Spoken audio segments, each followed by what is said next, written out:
તારીખ 16/9/1993 ઊંઝામાં અધિક માસ નિમિત્તે વાલ્મીકી રામાયણ ઉપર સ્વામી સચ્ચિદાનંદ પરમહંસ ભક્તિ નિકેતન આશ્રમ પેટલા દંતાલીવાળાનું પ્રવચન કેસેટ નંબર 30.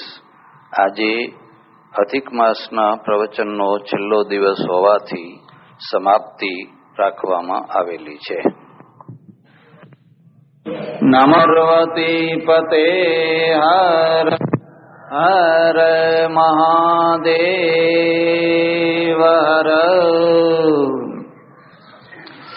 માતાઓ, બહેનો અને ધર્માભિલાષી સજ્જનો, મહર્ષિ વાલ્મીકી વિરચિત રામાયણ મહાકાવ્યની કથાનો આજે છેલ્લો દિવસ છે.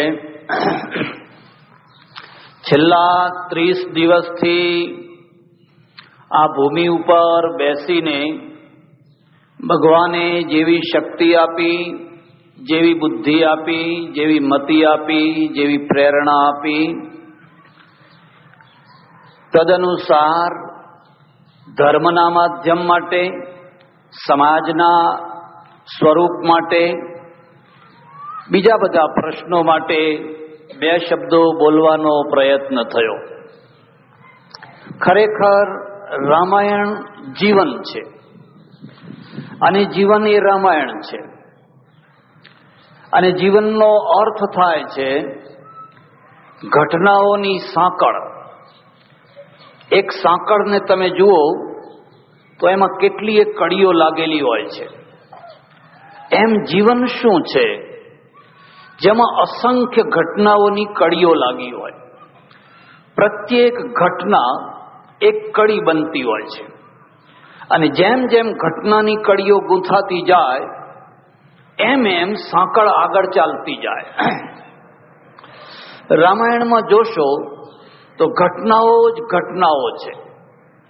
દશરથની સાથે જે ઘટનાઓ ઘટી, તમે તમારી જાત સાથે સરખાવી જોજો. ઘટનાઓ આપણી ઈચ્છા પ્રમાણે ઘટતી હોય છે. જીવનને આપણી ઈચ્છા પ્રમાણે જીવી શકાતું હોય છે. દશરથની ઈચ્છા પૂરી થઈ, પહેલા સંતાન નહીં અને સંતાન ન હોવાનું દુઃખ, એ દુઃખ દૂર થયું. પછી ઈચ્છા થઈ કે રામને ગાદીએ બેસાડો. દશરથ જેવા સમર્થ ચક્રવર્તી રાજાએ ઈચ્છા પૂરી કરી શક્યા? દશરથ ના પૂરી કરી શક્યા. કૌશલ્યાની ઈચ્છા પૂરી થઈ ત્યારે કૈકેયીની ઈચ્છા પૂરી થઈ. કૈકેયીની ઈચ્છા, મારા ભરતને ગાદીએ બેસાડો. તો ભરત ગાદીએ ના બેઠા, કૈકેયીની ઈચ્છા પૂરી ના થઈ. ત્યારે રામની ઈચ્છા પૂરી થઈ, સીતાજીની ઈચ્છા પૂરી થઈ, રાવણની ઈચ્છા પૂરી થઈ. પેલા પક્ષમાં જઈને જુઓ કે રાવણની ઈચ્છા પૂરી થઈ. રાવણની ઈચ્છા હતી કે આ લંકા જે નગરી છે, એક જીવડું એવું આવે છે બરાબર, લંકા જે નગરી છે એને એટલી સમૃદ્ધ, એટલી આબાદ બનાવો અને સીતાને પટરાણી બનાવો. રાવણની ઈચ્છા પૂરી ના થઈ. તમે પાત્રોને જોજો, આ બધા પાત્રો છે એ બધા સમર્થ છે. એમાં રેજી પેંજી નથી, જેવા તેવા નથી. અને સમર્થ હોવા છતાં પણ પરિસ્થિતિના દાસ છે. એક પરિસ્થિતિનો ધોધ, ધસમસતો ધોધ મારે જ્યાં નથી વહેવું ત્યાં મને વહાવડાવે છે. મારી ઈચ્છા આ બાજુ જવાની છે પણ વળાંક આ બાજુ આપી દે છે. જીવનને 2 રીતે જોઈ શકાય. એના મધ્યમાં જઈ અને તણાતા તણાતા જીવનને જુઓ અને કિનારે ઊભા રહીને તણાતા લોકોને જુઓ. તમે જીવનમાં તણાયા છો? બધા તણાય છે, આપણે બધા તણાઈએ છીએ. તમને કોઈ દિવસ એવી અનુભૂતિ થાય છે કે હું એક પ્રવાહમાં તણાઈ રહ્યો છું? તમે કોઈ દિવસ તટસ્થ થઈને કિનારે ઊભા રહી અને આખી દુનિયાના પ્રવાહને જતો જોયો છે. માનો કે તમે એક તટસ્થ છો, સાક્ષી છો, અને આખી દુનિયા તણાઈ રહી છે. એટલે જીવન શું છે? જીવન એક ઘટનાઓનું સંકલન છે. આ ઘટનાઓ ક્યારથી શરૂ થાય છે? જે દિવસે આ મકાનનો પાયો નખાયો તે દિવસથી મકાનની ઘટના શરૂ થઈ ગઈ. જે દિવસે કોઈ પણ બાળકના અસ્તિત્વનું નિર્માણ થયું એ દિવસથી એની ઘટનાઓ ચાલુ થઈ ગઈ. તમે ખોડીલા જન્મ્યા, તમારા અંદર કોઈ ખોડ ખાંપણ આવ્યું, તમને ખબર નથી. ગર્ભાવસ્થામાં એ ઘટનાઓએ આ કામ કર્યું છે. કોઈ પૂર્વના કર્મે નહીં, એ વાત ભૂલી જાઓ. કોઈ ડોક્ટરને જઈને પૂછજો. કોઈ માની ભૂલ, કોઈ બાપની ભૂલ, કોઈ બીજી ભૂલ, કોઈ પડી જવું, કોઈ આખડી જવું, કોઈ કંઈ થવું, કોઈ કંઈ થવું, કુપથ્ય થવું, એ બધાના પરિણામે ઉદરમાં રહેલો જે બાળક છે એના ઉપર એક પ્રોસેસ થઈ રહ્યો છે, એક ઘટના થઈ રહી છે. અને એ ઘટનાઓના પરિણામ એને આખી જિંદગી સુધી ભોગવવા પડે. એક રૂપનો અંબાર છોકરો જન્મે છે, એક કદરૂપો છોકરો જન્મે છે, એક બુદ્ધિનો ભંડાર જન્મે છે, એક બુદ્ધિ વિનાનો જન્મે છે. આ ઘટનાઓ છે. અને પછી ઘટનાઓ મટતી નથી. અહીંયા વાલ્મીકીના જીવનની ઘટનાઓ તમે જોશો. બ્રાહ્મણનો દીકરો હોવા છતાં પણ કુસંગમાં પડ્યો અને લૂંટારો થઈ ગયો. ભીલ જેવા કામ કરતો થઈ ગયો. મહાપાપી જીવન જીવતો થઈ ગયો. હિંસા ભરેલું જીવન જીવતો થઈ ગયો. એ જ માણસ એક સારા સંઘમાં ગયો અને સોનું બની ગયો, હીરો બની ગયો. 24,000 શ્લોકોનું આ રામાયણ છે. 24,000 શ્લોકો. કવિની શક્તિ જે છે એ વર્ણનમાં આવતી હોય છે. અને આ વાલ્મીકી જ્યારે વર્ણન કરવા બેસે છે એની કલમ થાકતી નથી, એની કલમ અટકતી નથી. પછી અયોધ્યાનું વર્ણન હોય, લંકાનું વર્ણન હોય, રાવણનું વર્ણન હોય, કિષ્કિંધાનું વર્ણન હોય, ચોમાસાનું વર્ણન હોય, કલમ વિયોગનું વર્ણન હોય, વિરહનું વર્ણન હોય, પ્રેમનું વર્ણન હોય, ભોજનનું વર્ણન હોય. એવું લાગે છે કે કવિના મગજમાં કેટલું ભરેલું છે. અને આ કવિ કોણ છે? એક સમયનો હાથમાં તીર કામઠું લઈ અને શિકાર માટે રખડતો ભટકતો ઊંધા માર્ગે ચડી ગયેલો એક બ્રાહ્મણનો છોકરો, જેના હાથમાં એક સમયે તીર કામઠું હતું, એ હવે કલમ લઈને બેસી ગયો. જેણે તીર કામઠામાં પરાક્રમ બતાવ્યું એણે કલમમાં પણ પરાક્રમ બતાવ્યું. આ ઘટના છે. આપણી જે ઘટનાઓનું જીવન છે એમાં કેટલીક કડીઓ સોનાની લાગતી હોય છે, કેટલીક કડીઓ ચાંદીની લાગતી હોય છે, કેટલીક કડીઓ લોખંડની લાગતી હોય છે. મયુર સાઉન્ડ 1 મહિનાથી કોઈ ફરિયાદ નહીં તો ચે બોલતું હોય, કંઈ બોલતું હોય, ચીચુડા કાઢતું હોય. અમને તો બધા કડવા અનુભવ. અને અમારા માટે છે ને, પ્રવચન કરનારાઓ માટે 2 મોટા દુશ્મનો. એક પહેલો દુશ્મન છે, જો લાઉડ સ્પીકર બરાબર ન હોય તો વક્તાને મારી નાખે. અને બીજો દુશ્મન છે સામે બેસનારો, જો ઝોકા ખાતો હોય ને બસ વીણીને બેસાડી દેવાના, ખાઓ ઝોકા. એ વક્તાનો બહુ મોટામાં મોટો દુશ્મન. વિવેકાનંદે એક જગ્યાએ લખ્યું છે, એક ગામમાં ગયો, બહુ સારું શિક્ષિત ગામ, અને એ ગામની અંદર પ્રવચન ગોઠવ્યું. બધા પ્રોફેસરો, વકીલો, ફલાણા, જજ, સારો એજ્યુકેટેડ વર્ગ બધો આવી ગયો. અને એ પ્રવચન ચાલે, એક ડોશી સામે થાંભલે આવીને બેઠી. અને જેવું પ્રવચન શરૂ થયું ને એને ઊંઘવા માંડ્યું. મને રહીને એની તરફ નજર જાય અને એમ થાય કે આ ડોશીને આગળ ક્યાં બેસાડી. અને એ ઊંઘે, ઝોકા ખાય. પ્રવચન પૂરું થયું, લોકોએ વખાણ કર્યા, આહા મહારાજ સાક્ષાત સરસ્વતી, આમ ને તેમ ને.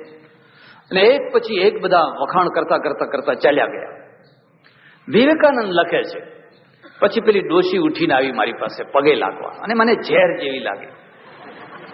અને આવીને કહે છે, મહારાજ ભૂખ્યા છો કે જમ્યા છો?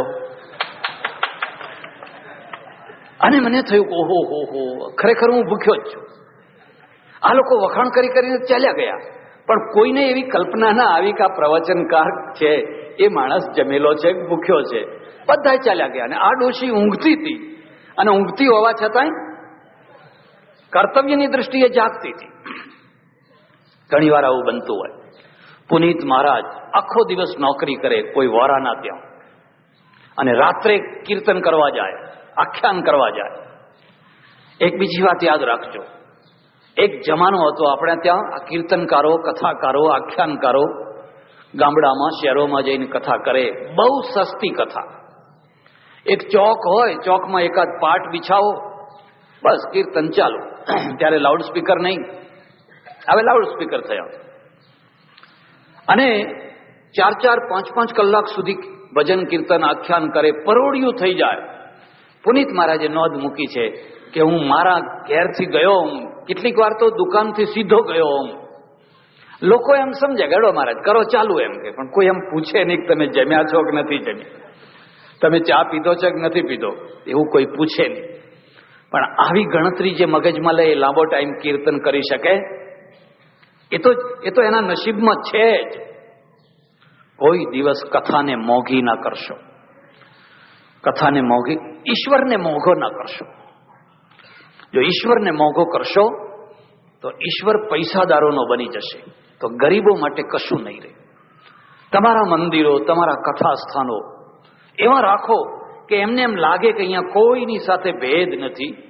ખાસ કરીને પૈસાદાર અને વગર પૈસાદારોનો કોઈ ભેદ નથી. એનો ખર્ચો એટલો બધો હોય, એટલો બધો ખર્ચો હોય કે પૈસાદારો વિના કથા કરી શકાય જ. મારા એક ઓળખીતા મહાત્મા, અને મને કંઈ ખબર નહીં મને શું સૂઝ્યું, એક બહુ મોટી કથાનું આયોજન કર્યું. અને કથાના આયોજનમાં 6 લાખ રૂપિયા ખર્ચો થયો. કેટલો? 6 લાખ રૂપિયા ખર્ચો થયો. મેં કહું મુવો થયો તો થયો, પણ આવક કેટલી થઈ? કે 7 લાખ રૂપિયા. એટલે 1 લાખના નફા માટે 6 લાખ. અને કે આ 1 લાખ તો મને એમને એમ મળવાના હતા, આ બધું ના કર્યું હોત તોય મળવાના હતા. કથાને મોંઘી ના કરો, નહીં તો કથાનું રૂપ ખોઈ બેસશે.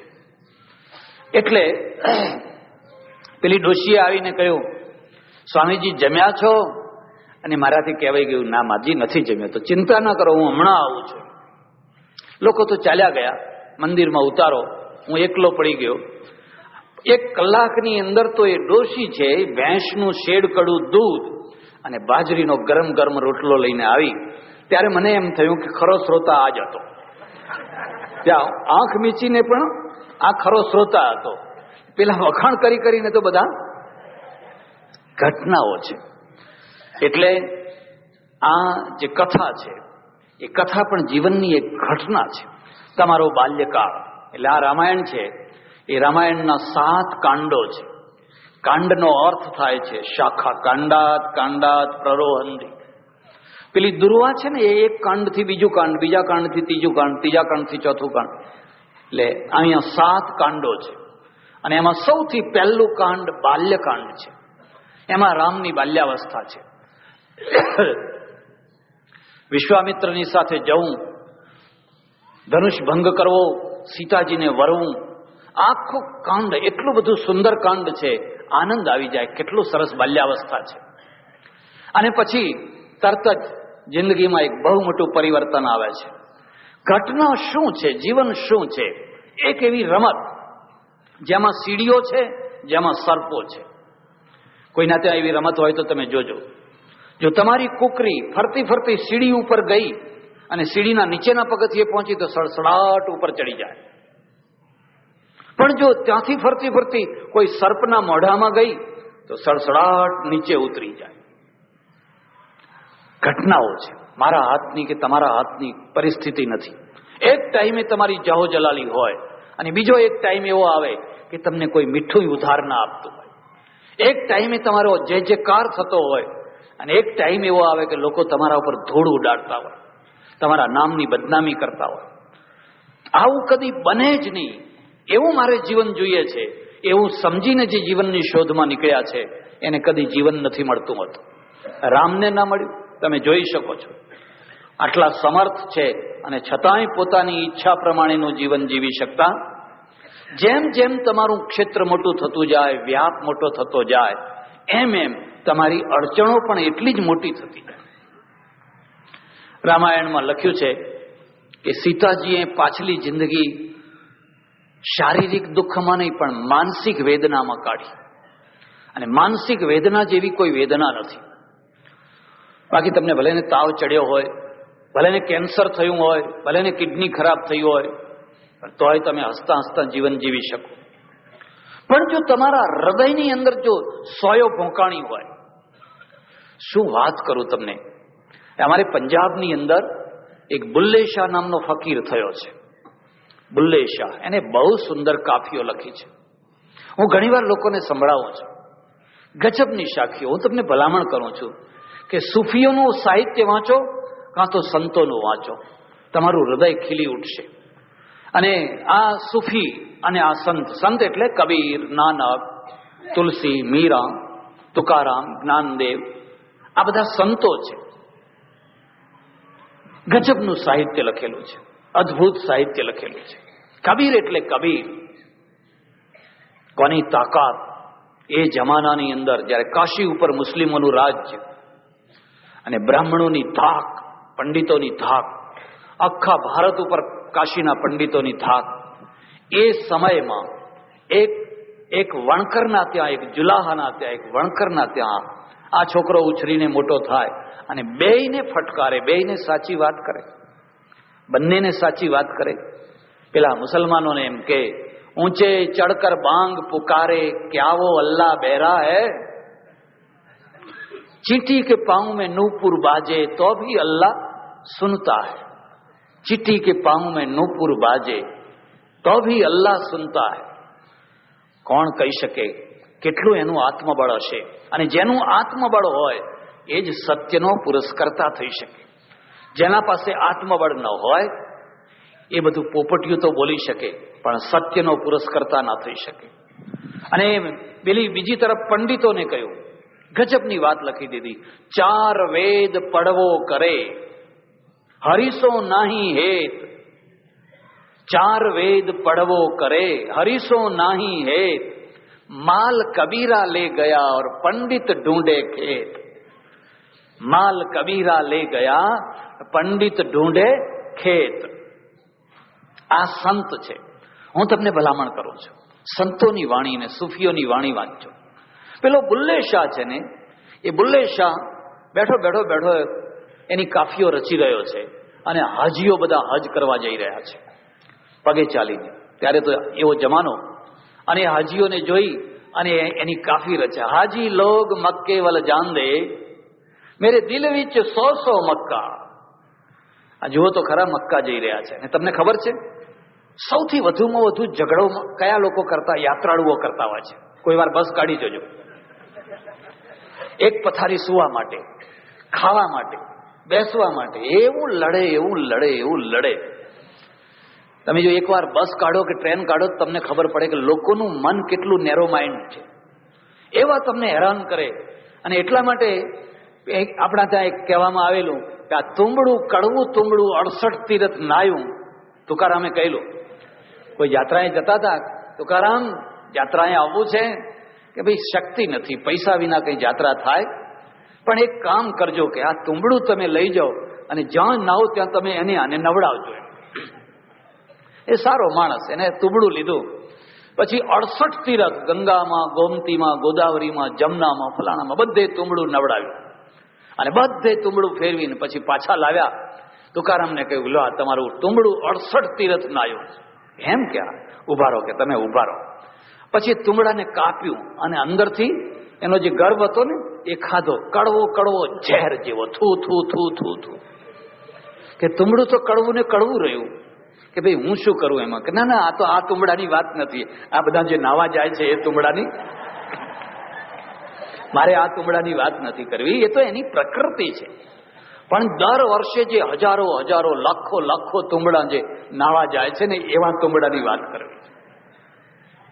હાજી લોગ મક્કે વલ જાન દે મેરે દિલ વિચ 100 મક્કા. મારા હૃદયમાં તો 100 મક્કાઓ છે. અને એ જ વાત તુકારામે લખી. પાવસ પડલા કિચડ ઝાલા इथे ज नदियाला भरपूर बावा, इथे ज पंढरपूर, इथे ज पंढरपूर बावा, इथे ज पंढरपूर. જિંદગીમાં એક સમય એવો આવે જ્યારે તમારું રખડવાનું બંધ થાય, જ્યારે તમારું ભટકવાનું બંધ થાય અને તમને અંદર જ તમારા પોતાની અંદર સ્થિરતા થાય. તમને પોતે જ અંદરની અંદર જ તમને પોતાની એક શાંતિનો અનુભવ થાય. પછી જાઓ, પછી ફરો, એની ના નથી, પણ પછી રઘવાટ નહીં હોય. પછી તમારા અંદર એક ખુમારી હશે જેને શોધવા નીકળ્યા છો. કસ્તુરી કુંડલ બસે મૃગ ઢૂંઢે બનમાય, તૈસે હૃદય રામ હે પર લોગવા સમજત નાય, તૈસે હૃદય રામ હે. એટલે એક સંતોની વાણી છે, સૂફીઓની વાણી છે. પેલા બુલ્લે શાહે એક જગ્યાએ લખ્યું છે અને એટલી સરસ વાત લખી છે. અમારા એક સ્વામીજી હતા, શીખ હતા અને શીખમાંથી સંન્યાસી થયેલા અને પછી અમે છેવટમાં મળ્યા. મર્દ માણસ હતો, બહુ સારા માણસ. મને એટલી કાફીઓ સંભળાવે, એટલી કાફીઓ સંભળાવે, એ લતીફની ને બુલ્લે શાહની ને બધી કાફીઓ સંભળાવે. મને કહે છે, દેખો બુલ્લે શાહે એક જગ્યાએ લખ્યું છે કે બુલ્યા તારા કરતા તો કૂતરા સારા, એમ બાજી લે ગયે કુત્તે. આ કૂતરા છે ને એ બાજી જીતી ગયા. કેમ? તમે મંદિરમાં આવો, તમે સત્સંગમાં આવો અને એક વાર જો તમારું માન ના સચવાય તો બીજા દિવસે મોઢું ચડી જાય. ચડી જાય કે ના ચડી જાય? મહારાજે આજ પ્રસાદ ના આપ્યો એમ કે આવું મોઢું ચડી જાય. જો હવે મહારાજ કઈ કામમાં હોય, બીજા કામમાં હોય, કઈ હંમેશા મગજ એ જગ્યાએ ઠીક ના હોય, તરત જ કૂતરાને જુઓ એમ, પછી આવતા બંધ થઈ જાય. આવતા બંધ થઈ જાય એટલે કઈ મંદિર પડી ભાગવાનું નહીં, આશ્રમે પડી ભાગવાનું નથી, પણ એને એમ જ થાય કે મારું માન ના સાચ્યું. કૂતરાને જુઓ, એ કૂતરાને તમે દંડો મારો છો, લાકડી મારો છો. અમારે ત્યાં રોજ સાંજે કાઢીએ છીએ બધા 4-5 ભેગા થઈને, અને કાઢી આવો દૂર, એને 2-4 દંડા માર્યા હોય, થોડીક વાર થાય એટલે વળી પાછું આવીને તમારી પાસે બેસવાનું. ખસમ દે ઘર નહીં છડ દે. અરે એને ગમે એટલું મારો, જુડો, ગમે એટલું અપમાન કરો, તિરસ્કાર કરો, તો એ પોતાના ખસમનું એટલે માલિકનું ઘર છોડતું. અને તમે તમારા ખસમને એક નાની બાબતમાં છોડી દો છો. જરાક માન ના રહ્યું, જરાક ઈચ્છા પૂરી ના થઈ એટલે ખસમ બદલી નાખ્યો. ખસમ એટલે જાણો છો? ધણી. ધણી બદલી નાખ્યો. કેટલાય ધણી બદલીલા બેઠા હશે આમાં, 6 મહિને ધણી બદલી નાખે. અને પેલો બુલ્લે શાહ કે છે, બોલ્યા બાજી લે ગયે કુત્તે, તું હારી ગયો. ત્યાં તો કેટલા ખસમ બદલ્યા, કેટલા ઘર બદલ્યા, પણ આ કૂતરું જો એને ટુકડો નાખો, ના નાખો, એને મારો, જુડો, અપમાન કરો, તો એ પોતાના સ્વામીનું ઘર છોડતું. કોણ જીતી ગયું? આ કૂતરું જીતી ગયું. એટલે રામાયણ છે, રામાયણમાં આખી એક ઘટનાઓનું સંકલન છે. અને ઘટનાઓનું સંકલન ક્યાં જઈને પહોંચ્યું છે? જેણે 14 વર્ષ સુધી વન ભોગવ્યા, જેણે સીતાજીએ દુઃખ ભોગવ્યું. મને તો ઘણી વાર એમ થાય કે આનું નામ રામાયણ લખવું. અયન એટલે ઘર, સ્થાન, અયન એટલે સ્થાન. એના કરતા સીતાયણ લખવું વધારે સારું. આ રામાયણે છે અને આ સીતાયણે છે. આનું મુખ્ય પાત્ર રામ છે અને આનું મુખ્ય પાત્ર સીતા છે. કારણ કે પરાકાષ્ઠાએ જતા જતા સીતાની પરાકાષ્ઠા આવે છે અને રામ થોડા ઝાંખા પડી જાય છે લૌકિક દ્રષ્ટિએ જોઈએ તો, અને સીતા છેલ્લી કક્ષા સુધી ઉજ્જવળ ને ઉજ્જવળ રહે છે. સીતાજીને 2 પુત્રો, લવ અને કુશ. કેવી વિધાતાની વિડંબના! જે છોકરાઓ જો અયોધ્યામાં જન્મ્યા હોત તો રાજકુમાર તરીકે કેટલું માન મળ્યું હોત, કેટલો જય જયકાર થયો હોત, ફૂલે પૂજાતા હોત. પણ એ જ છોકરાઓ ઋષિના આશ્રમમાં જન્મ્યા. વળી એટલું એમનું નસીબ સારું કે ઋષિના આશ્રમમાં જન્મ્યા.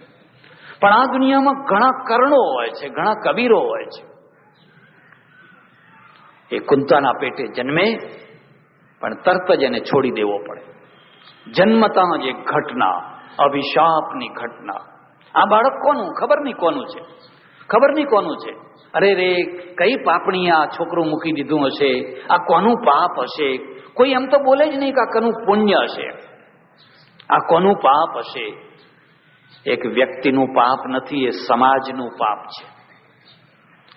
કોઈ વ્યક્તિનું પાપ નથી, આખા સમાજનું પાપ છે. તુકારામના જીવનમાં ઘટના ઘટેલી અને એ રોજ પરોળીએ ઉઠી અને નાહવા જાય.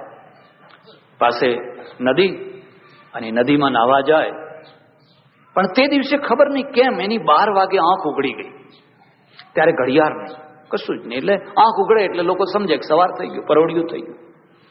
હાથમાં ડોલ લીધું, દોરડું લીધું, ધોતિયું લીધું અને તુકારામ. ત્યારે નદી સુકાઈ જાય ઉનાળાના દિવસોમાં. એટલે કુવા, નદીમાં કરેલા કુવા, અને કુવામાં પાણી હોય. તમે કોઈ વાર પંઢરપુર જાઓ તો જોજો. એને જોયું કે ઓ, મારા પહેલા તો એક માણસ આવીને પહેલા જ નાહી રહ્યો છે. મોડું થયું, મોડું થયું, મોડું થયું, વિઠ્ઠલ વિઠ્ઠલ વિઠ્ઠલ. ત્યાં નજીક જઈને જુએ છે તો કોઈ નાનારું માણસ નથી, કુવામાં કૂદી પડનારું માણસ.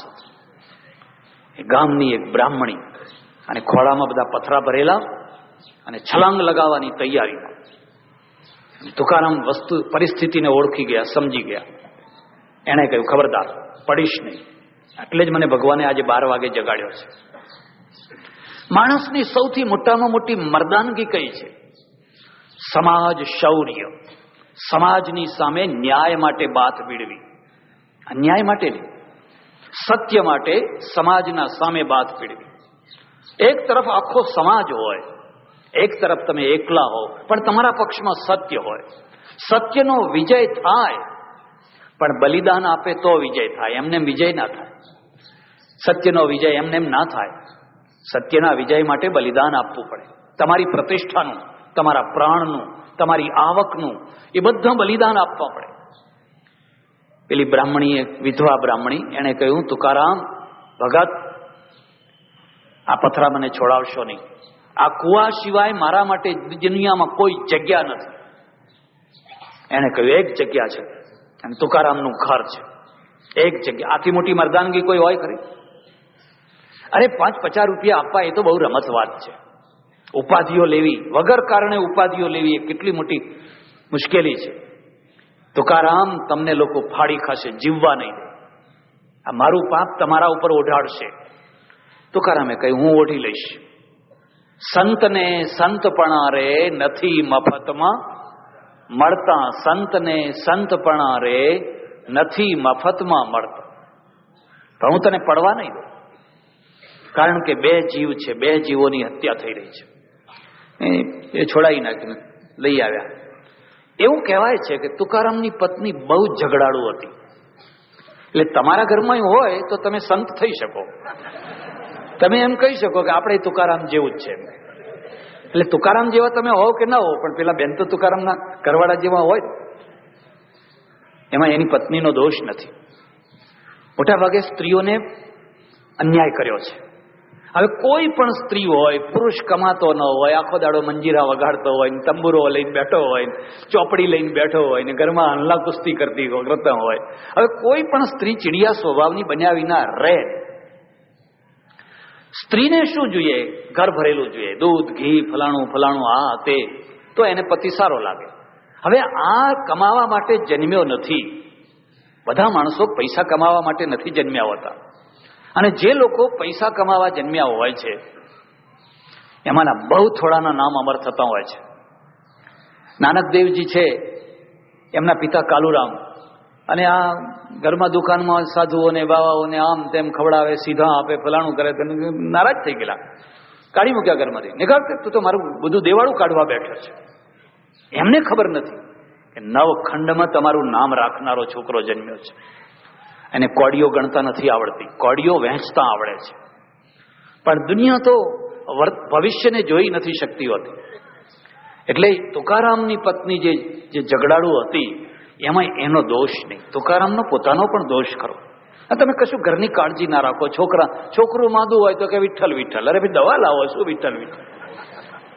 કઈ છોકરી મોટી થઈને પરણાવવાની થઈ તો કે વિઠ્ઠલ વિઠ્ઠલ. હવે કોણ? નરસિંહ મહેતા કહે છે દ્વારકાનો નાથ. ભાઈ બધું ખરું, પણ આ તો કઈક પેલી એની પત્નીને. અને બીજી એક વાત છે, માણસને માઇક્રોસ્કોપથી ન જોવો જોઈએ. અને નજીકનો માણસ છે ને એને માઇક્રોસ્કોપથી આપોઆપ જોવાઈ જતો હોય છે. હવે પતિ ને પત્ની બે નજીક, એટલે પતિનો બહાર જય જયકાર થતો હોય પણ પત્ની દાંત પીસતી હોય કઈ કેવા છે તો હું જાણું છે, કારણ કે નજીક છે, નજીકનો માણસ છે ને માઇક્રોસ્કોપ થી જોતો હોય છે. અને માઇક્રોસ્કોપ થી શું દેખાય? જીવડા બધા, બેક્ટેરિયા દેખાય. માઇક્રોસ્કોપ થી કઈ સૌંદર્ય ના દેખાય. સારામાં સારું દહીં પણ માઇક્રોસ્કોપ થી જુઓ ને એટલે ખદબદ ખદબદ ખદબદ બધી જીવાત એમાં દેખાય, પાણીમાં જીવાત દેખાય. સારું છે કે ભગવાને એક લિમિટ બાંધી દીધી કે આથી વધારે ઝીણું તમે જોઈ શકો નહીં તો તમે કોઈ ચીજ ખાઈ ન શકો, આથી વધારે મોટું પણ ના જોઈ શકો, આટલી વધારે ઝીણું પણ ના સાંભળી શકો ને એથી વધારે મોટું પણ ના સાંભળી શકો. બહુ લિમિટ મૂકી દીધી વચ્ચે આપણે. એટલે આ નજીકના, એટલા માટે અમારે ત્યાં એક ખાસ સૂત્ર છે, યાન ન્યસ્માકમ સુચરિતાની તાન્યેવ ત્વયોપાસ્યાની નો ઇતરાણી.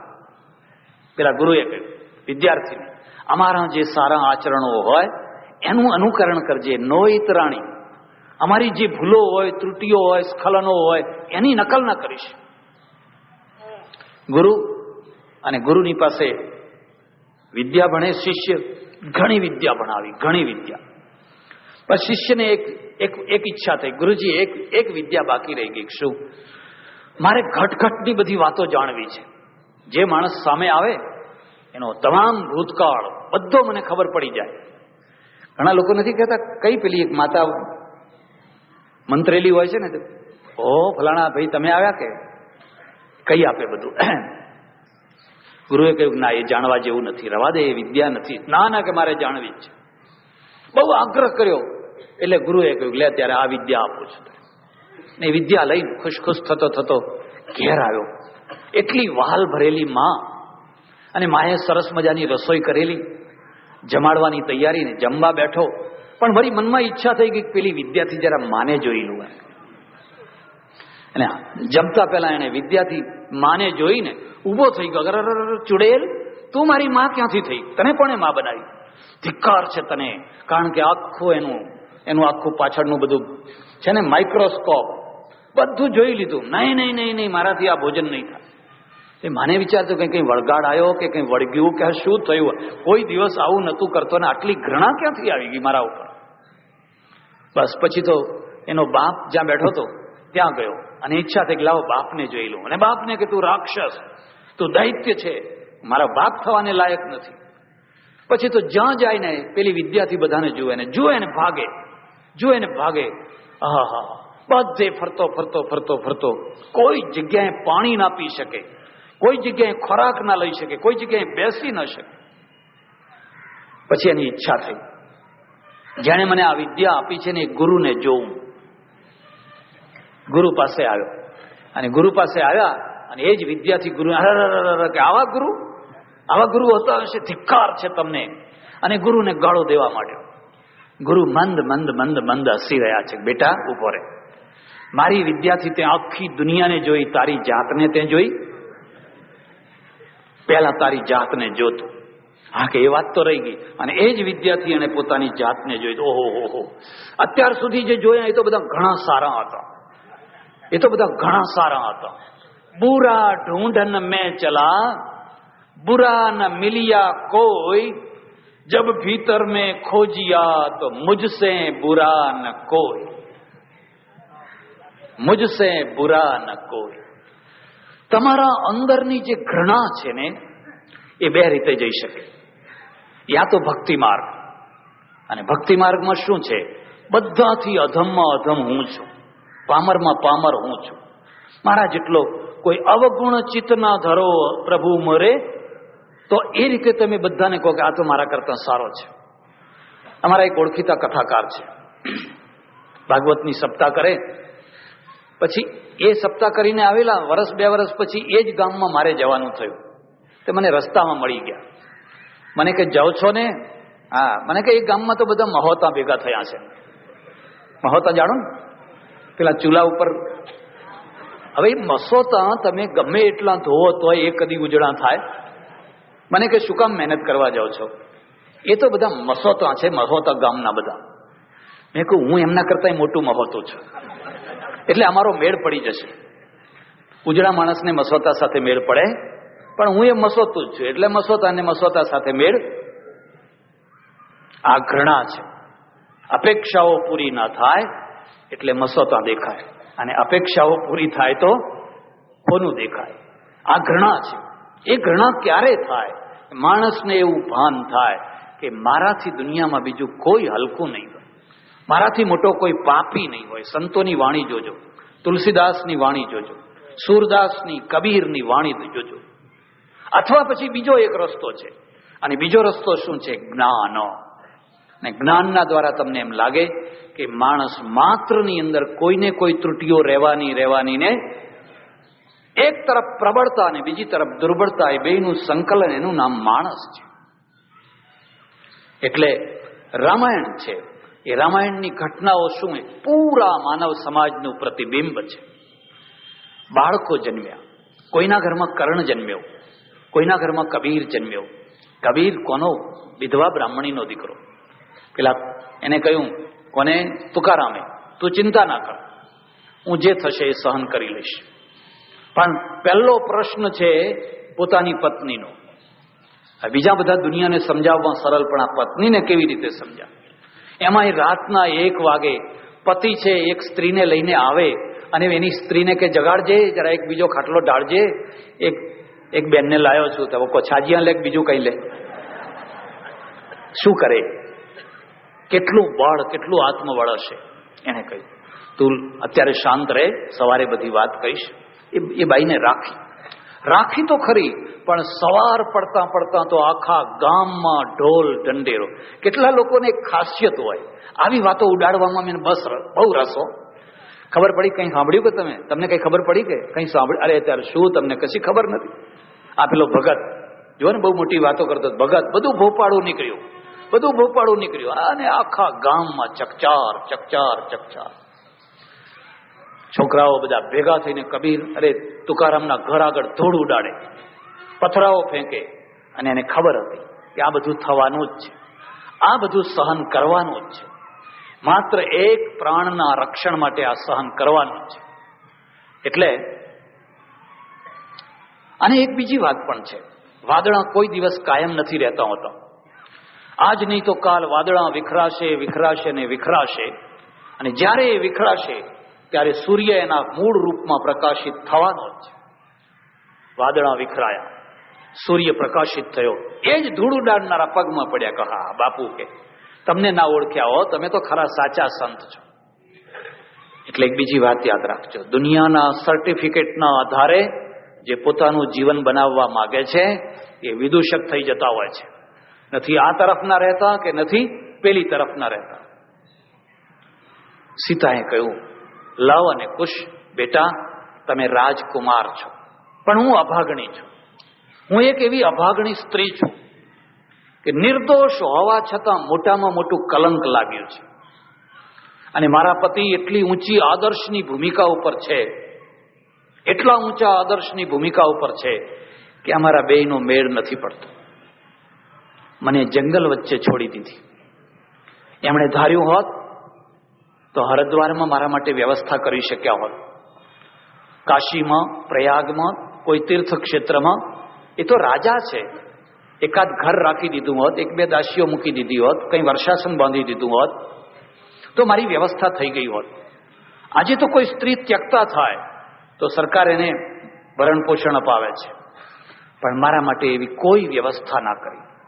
એમને ડર હશે કે કદાચ હું આવી વ્યવસ્થા કરું અને લોકો નિંદા કરે તો, લોકો ટીકા કરે તો. લોકોની ટીકાથી ગભરાવું એ બહુ મોટું. અને જેમ જેમ તમારું જીવન ઊંચું થતું જાય એમ તમે લોક નિંદાથી વધુ ગભરાતા જાઓ. સામાન્ય માણસોને ભય નથી હોતો, પણ જ્યાં તમારું લેવલ ઊંચું થયું એટલે તમારી ગભરામણનો કોઈ પાર નથી. બેટા, મારા સદભાગ્ય કે મને આ ઋષિ મળ્યા. આના ઋષિ મારા પિતા છે. મેં ધાર્યું હોત તો હું મારા જનકના ત્યાં જઈ શકી હોત, પણ દીકરી, કલંકિત દીકરી, માન વિનાની દીકરી, હળધૂત થયેલી દીકરી કયા મોઢે બાપના ઘરમાં જાય? અને બાપ પણ એવો જ આદર્શ માણસ છે, એ તો જનક વિદેહી છે. એ કહે છે, કરે એક વાર જનકે મને કહેલું, પુત્રી પવિત્ર કિયે કુલ દો. હે દીકરી, તે અમારા 2 કુળને ધન્ય કરી દીધા.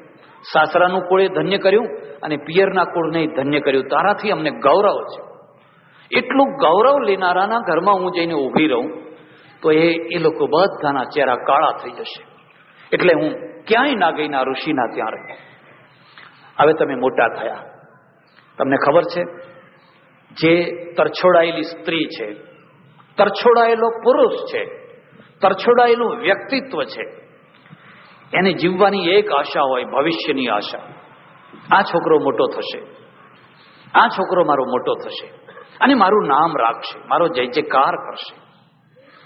એટલે હું તમને એક બીજી વાત કહું છું, જો તમે વિધવાના દીકરા હો, નાની ઉંમરમાં તમારી માતા વિધવા થઈ હોય અને ધારે તો એ લગ્ન કરી શકે એવી સ્થિતિમાં વિધવા થઈ હોય અને છતાં તમારા માટે એણે લગ્ન ન કર્યું હોય અને તમને પાળી પોષીને ભણાવી ગણાવીને મોટા કર્યા હોય અને આજે જો એ આંસુ પાડતી હોય તો તમારા જેવા કોઈ ધિક્કારને પાત્ર માણસ નથી.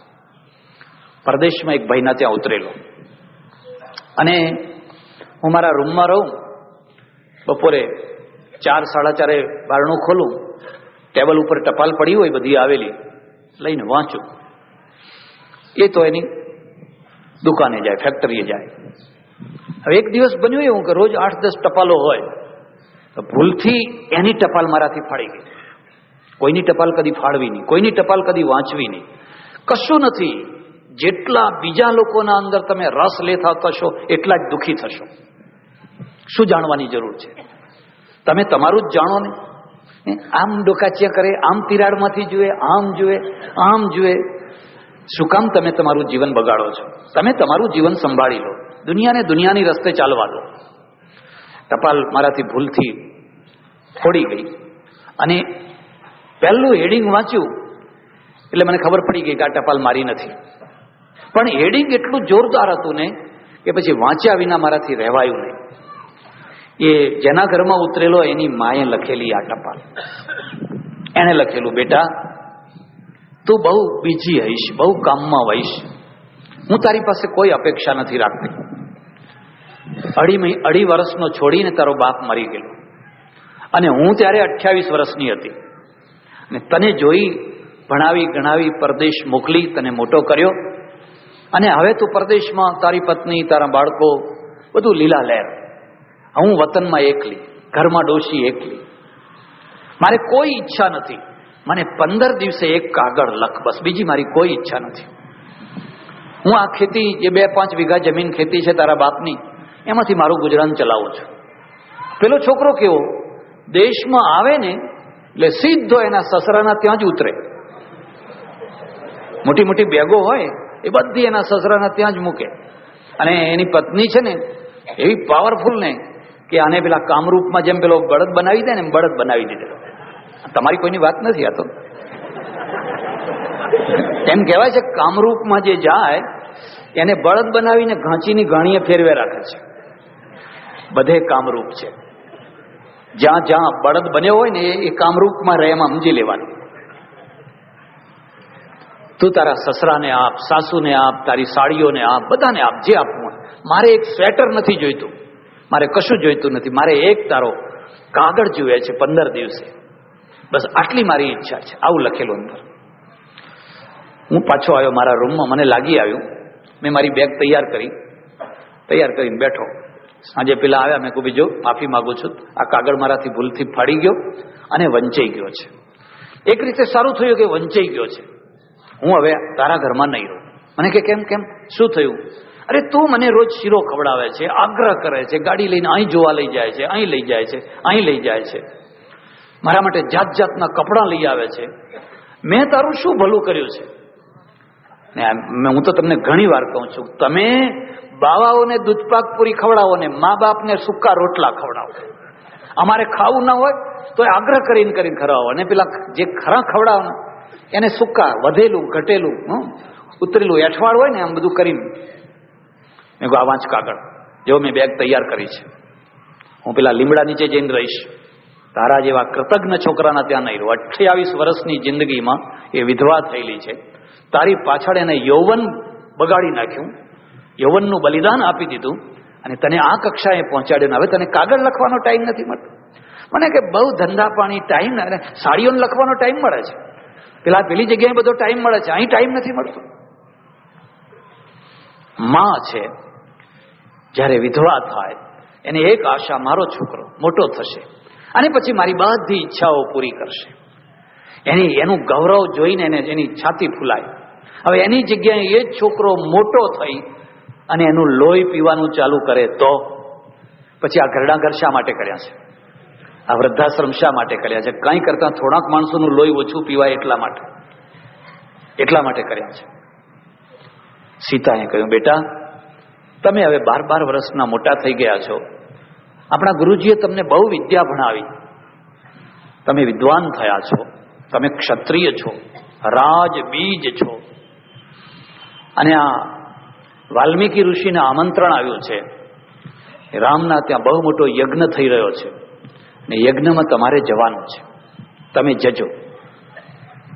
તમે જજો, પણ તમારું ગૌરવ સચવાય અને મારું ગૌરવ સચવાય એવી રીતે વર્તજો. માએ ગૌરવ આપ્યું છે. વાલ્મીકી લઈ ગયા. રામના ત્યાં ઉતારો થયો, બધું થયું. પ્રસ્તાવ રાખ્યો કે મારી સાથે 2 છોકરા છે, બહુ સંગીત નિપુણ છે, એટલું સરસ સંગીત જાણે છે. અને પછી સભા ભરાયેલી, બંનેને ગાવા લવ અને કુશ રામાયણ શરૂ કર્યું.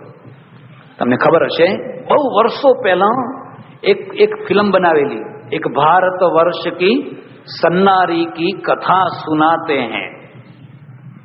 એ કઈ સન્નારી? એમ કેમ ના કહ્યું કે ભારત વર્ષ કે સન્નર કી? એવું કેમ ના કહ્યું? સન્નારી કી.